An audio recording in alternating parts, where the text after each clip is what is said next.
He was a missionary to China, India, and Africa. His name was C.T. or Charles Thomas Studd. And of him, it's recorded that his motivation, his vision, his drive was this: some wish to live within the sound of church or chapel bell. I want to run a mission within a yard of hell. It's easy for us to sit back very comfortably, to enjoy the trappings of our worship, to be able to enjoy the friendship of sweet fellowship of God's people. But for C.T. Studd, it was people are perishing. People are dying and entering a Christless eternity. So I want to set up my rescue shop. I want to set up my mission right at the gate of hell to prevent people, if at all possible, from going there. That's a good motivation. December 7th, 1941. That is the day of the Japanese surprise attack on Pearl Harbor. And as the United States entered World War II, people stood in line to enlist. September 11th, 2001 is the date when terrorists hijacked 4 airliners and used them as weapons in New York, in D.C. Countless young men and women since then have volunteered to serve in the military. I would offer to you this morning this challenge. The church is engaged in a war, in a battle that will not end until Jesus returns, a battle for the souls of men and women. Where are the volunteers? Where are the volunteers? Like C.T. Studd, like John Praying Hyde, like the Apostle Paul, like Jesus. We need to enter the battle. We need to enter the battle. If you were here last week, you'll remember that we talked about give me souls, we pray. And we came down to these 2 phrases, these 2 prayers. The first one, pray for one from Manchester Christian Church. God, give me one person today to share your love with. The second, the prayer of John Praying Hyde, another missionary. Oh God, give me souls or I die.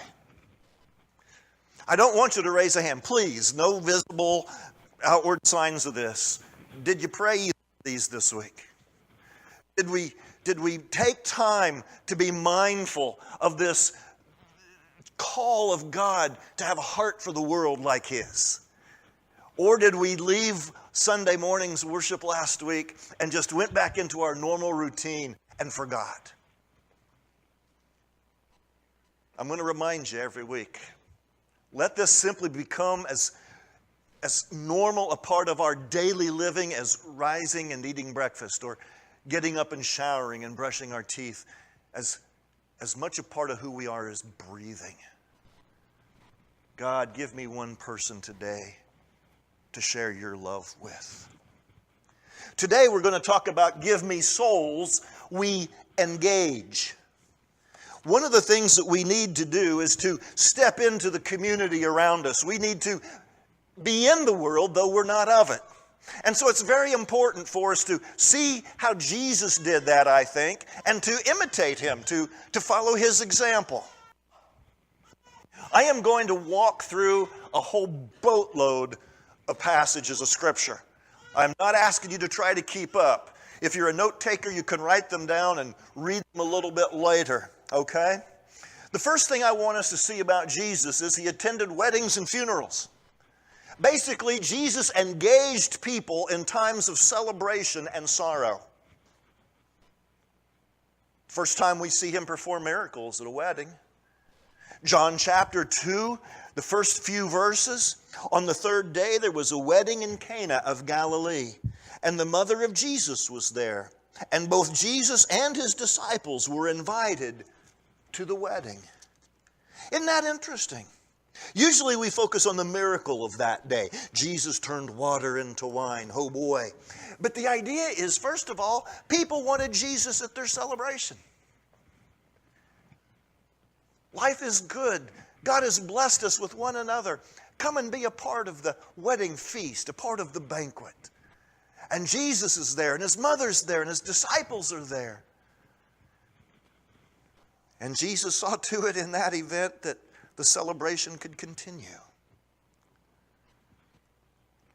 There are times of sorrow, though. John chapter 11 tells us of the passing of Lazarus, a man along with his two sisters, Mary and Martha, to whom Jesus was very close. They were friends. You know the story. Lazarus dies, word is sent to Jesus. Jesus comes, the sisters are weeping. If you had been here, Jesus, he wouldn't have died. Oh man, I'm the resurrection and the life. If you believe in me, you'll live even if you die. And knowing what was going on, we also read that Jesus wept. Jesus stepped into the sorrow of his friends. He didn't say, suck it up. He didn't say, hey, I'm going to raise him, so why are you crying? He didn't say, hey, there's an eternity out there with God. He's in a better place. Why are you crying? Jesus wept with them. He engaged with people in their celebration and in their sorrow. Jesus dined with sinners and religious elites. I love the story of Matthew Levi. Matthew is a tax collector. He would have been ostracized by his community, looked down upon as some kind of collaborator with the Roman Empire. And we read in Matthew chapter 9, verses 9 to 13, as Jesus went on from there, he saw a man named Matthew sitting in the tax collector's booth, and he said to him, "Follow me." And he got up and followed him. Then it happened that as Jesus was reclining at the table in the house, behold, many tax collectors and sinners came and were dining with Jesus and his disciples. Many scholars say, well, that's of course who would be at Matthew's house. Remember who he was. He was a tax collector. He's ostracized from culture and society. He's looked down upon. His circle of friends were tax collectors and sinners. But the Pharisees, the religious elites, saw this, and they said to Jesus' disciples, "Why is your teacher eating with tax collectors and sinners?" See, condescension, they're looking down their noses at him. We who are respectable in society, we who are churchgoers, we don't hang out with people like that. And Jesus goes, psh. Matter of fact, he'll answer that. He'll say, hey, the righteous don't need me. It's the sick. It's the sinner who need me. So that's where you'll find me. And I'm glad, because that's who I am. But Jesus also ate with the religious elites. In Luke chapter 7, verse 36, I'm not going to read this one for you. We simply read of a man who was a Pharisee, a religious elite, a religious leader, a teacher of the law, and he invited Jesus into his home for a meal, and Jesus went. Jesus didn't look at him and say, "You're such a hypocrite, I'm not going to enter into your house." Jesus saw it as an opportunity to engage with someone who needed to know his truth, the truth of God. I think maybe we need to broaden our circle of relationships. We need to broaden our circle of influence.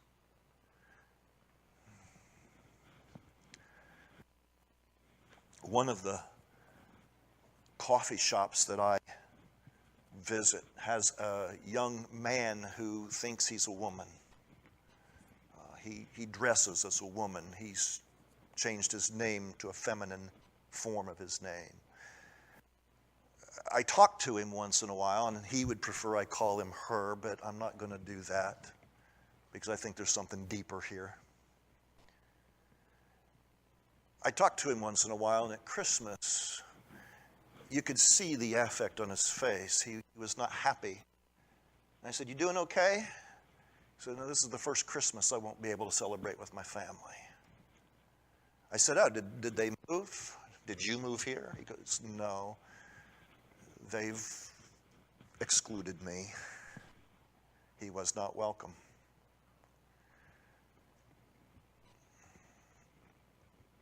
That's the kind of person that we need to share the gospel of Jesus with. Not look down our nose at. Yeah, his behavior is wrong. And if you don't believe that, you've got some spiritual learning to do. I'll just be that blunt. But he's the kind of person Jesus loves, that Jesus died for. And then there are the religious elites. There are some people who just think themselves so good. I barely need God. Matter of fact, God probably is pleased to have me on his team.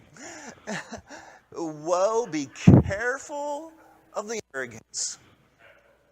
Be careful of the spiritual pride. It is not a good thing. We probably need to broaden our connections. Jesus taught individuals and the masses. In John chapter 4, we read of Jesus going through Samaria. His apostles have gone off to find food. He sits at the well of the city of Samaria and talks with a woman there. Just a one-on-one conversation, tearing down all kinds of barriers. Ethnic between Jew and Samaritan. Gender between a male and a female.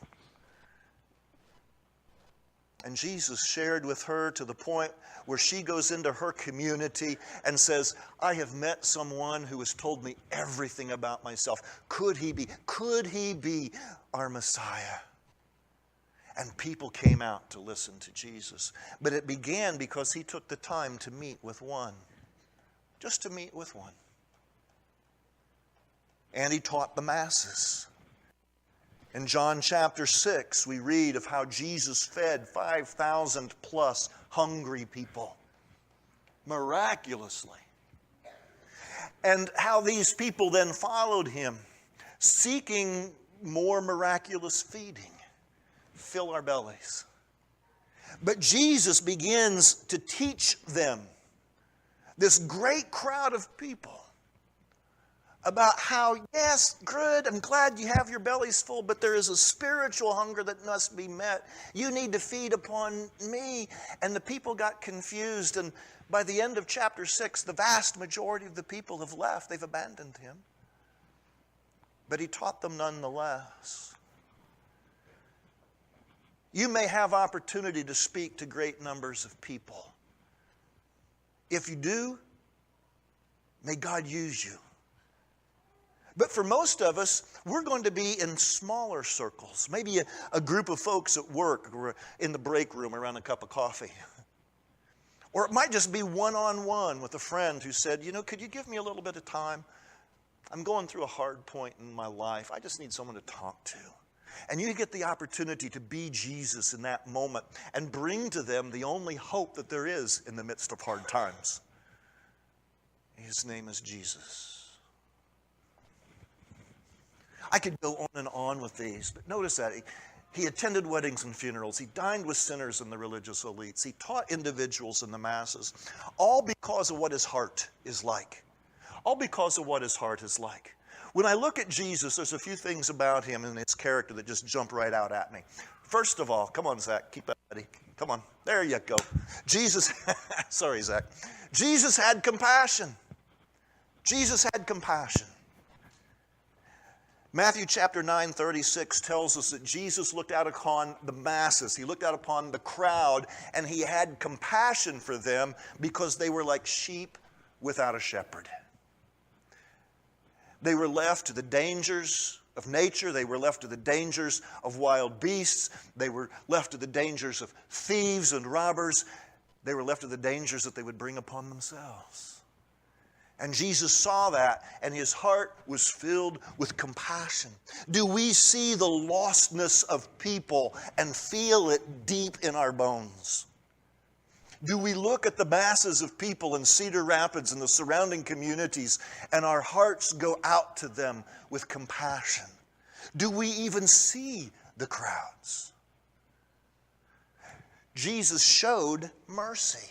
In Matthew chapter 9, verses 27 through 30, we hear a couple of blind men just along the road, and they know that the commotion is going by them of a crowd, and they know that in the midst of this commotion is Jesus. And their prayer, their cry, their plea is, Jesus, Son of David, have mercy on us. And Jesus opens their physical eyes, that those who were blind could see.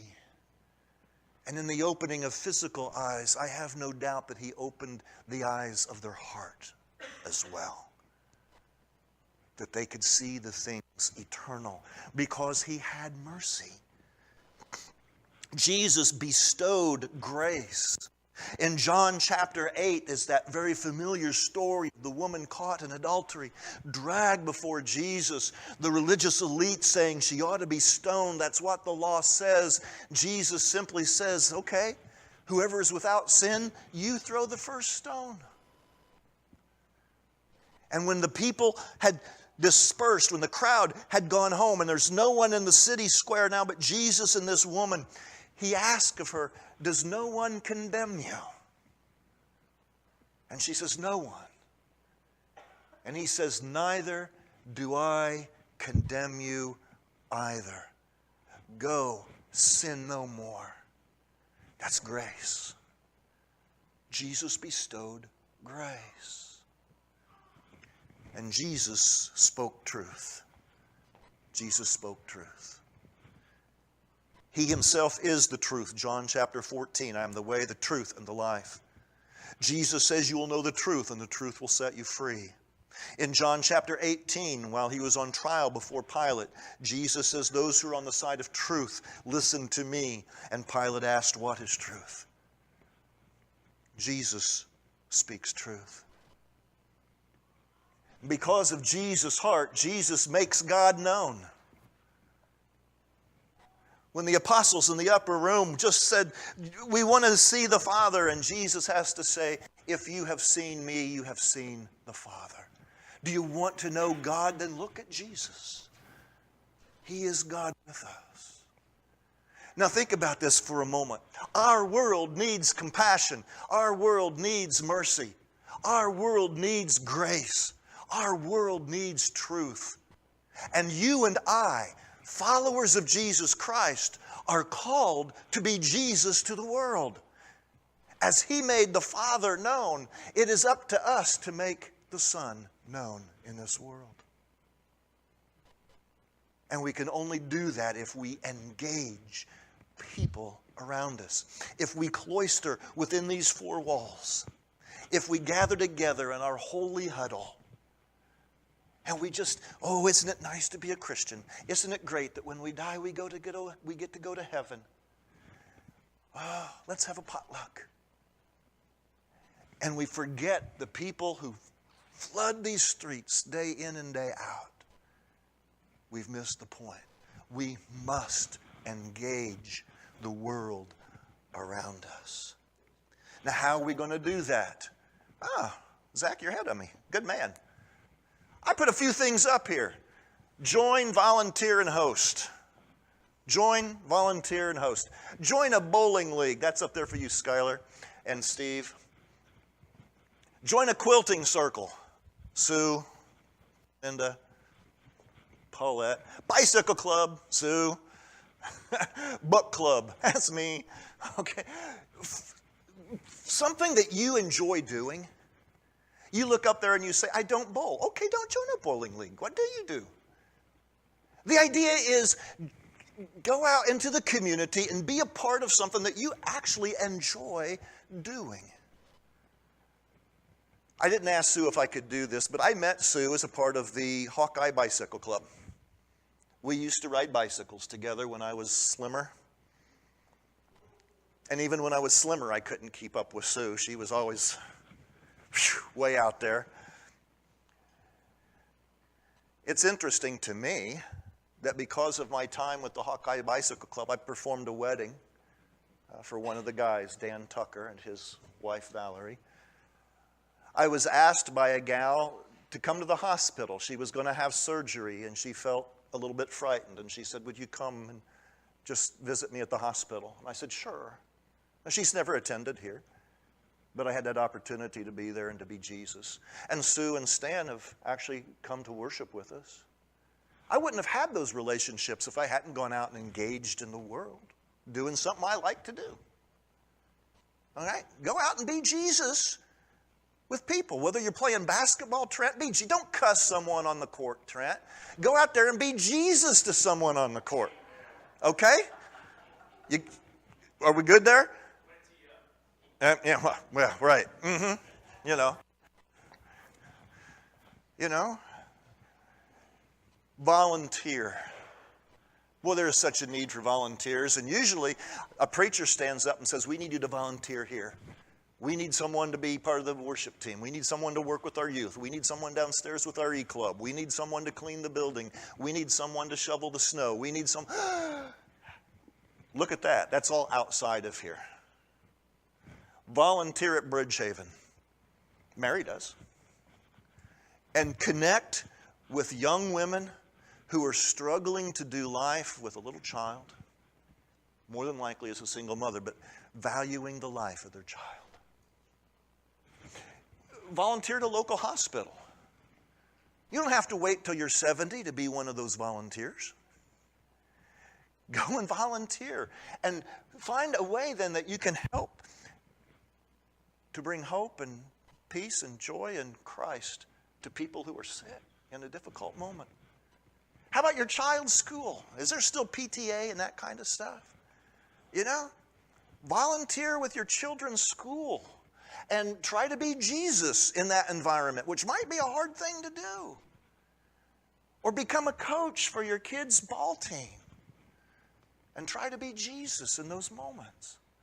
Cedar Rapids Parks and Recreation, you know, go out and volunteer your time to be an umpire at a little guy's baseball game.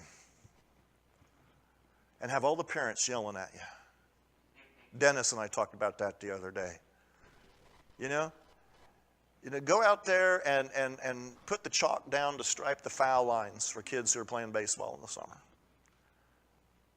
And then connect with kids and coaches, parents, and be Jesus to them. How about this? Host a Bible study. This is novel. Don't attend. You need to attend because it's in your house. But host it. Host a Bible study for unchurched. Okay? It's one thing for me to sit and say, hey, I'm going to have a Bible study in my house. Hammerick's, Fredericks, Crayers, Mary, y'all come over. We've all been Christian years.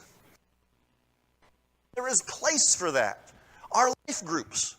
I want you to be a part of that. But how about host a Bible study for people who haven't stepped foot in a church since the last time they attended a wedding? Friends, family, neighbors, acquaintances in your home, or maybe in your driveway. What? Yeah, pay attention to this.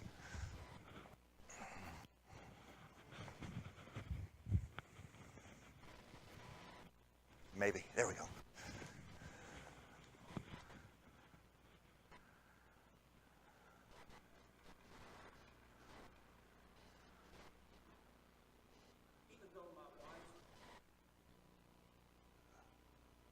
Well, that started well.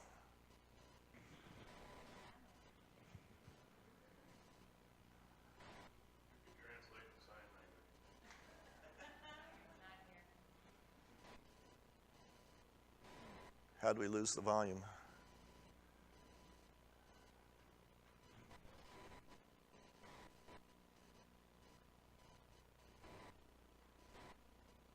Okay.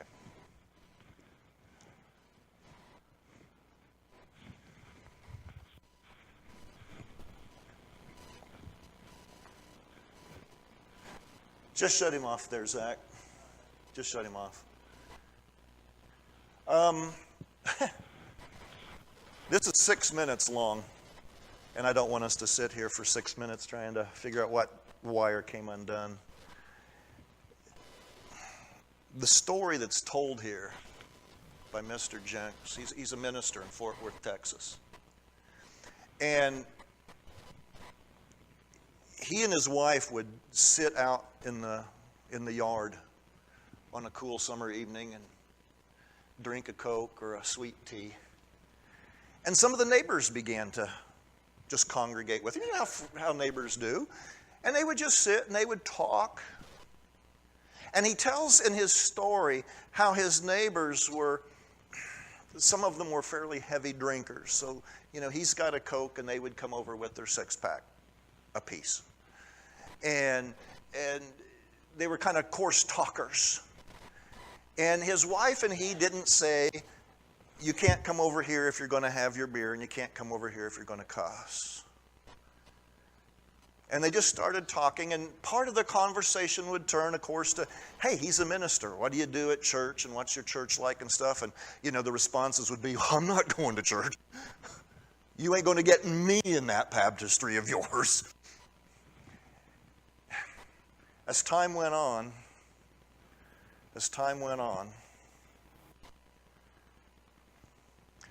his neighbors began to call it beer and Bible study. Beer and Bible study. Now, of course, he was still drinking a Coke. He didn't imbibe. And he said as time went on, every one of his neighbors began to visit the church that he preached at. Every one of his neighbors was baptized into Christ. And the guys who were the heaviest drinkers, they didn't necessarily give it up, but they cut back dramatically. They left that realm of drunkenness and just the occasional beverage. And they cleaned up their speech. Not because he sat there and hammered on them all time when they were sitting in the driveway. If he'd have done that, they wouldn't have been in his driveway.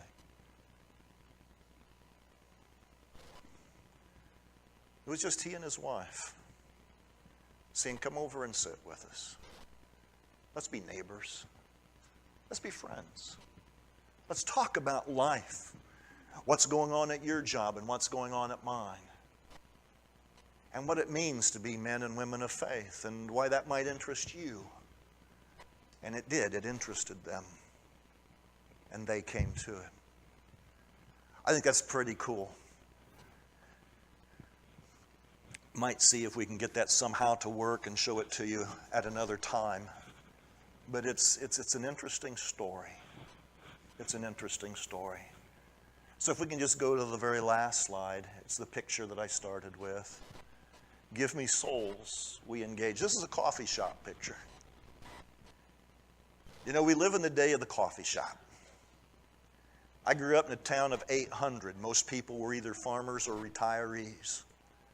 And most of the old farmers met most mornings down at the local diner. And they had their coffee. It was probably Folgers or Maxwell House, and it was probably about 15 cents a cup.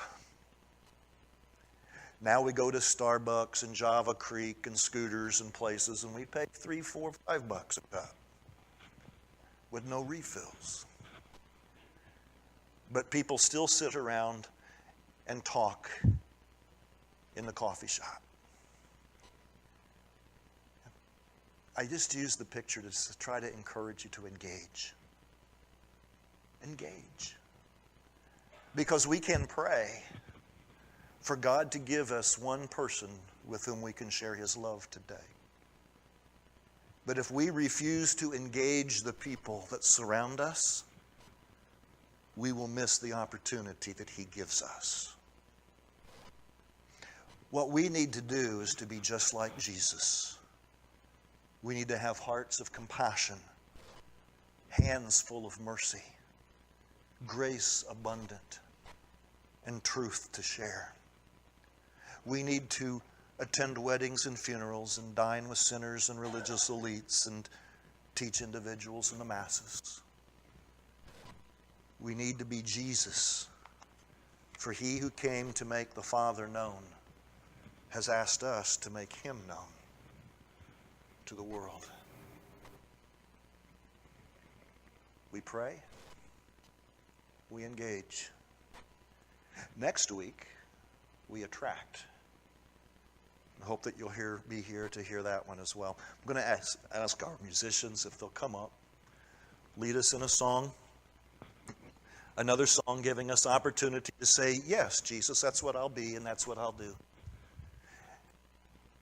You know, someone, it might have been a parent, a grandparent, it might have been a neighbor, it might have been a coworker. Somewhere, someone in your life engaged in your existence, in your life, so that you could know Jesus. That's why you're here today. Someone engaged with you and shared Jesus. As we sing, will you commit to engage this community, to engage your world, so that you might bring them Jesus? Would you stand as we sing?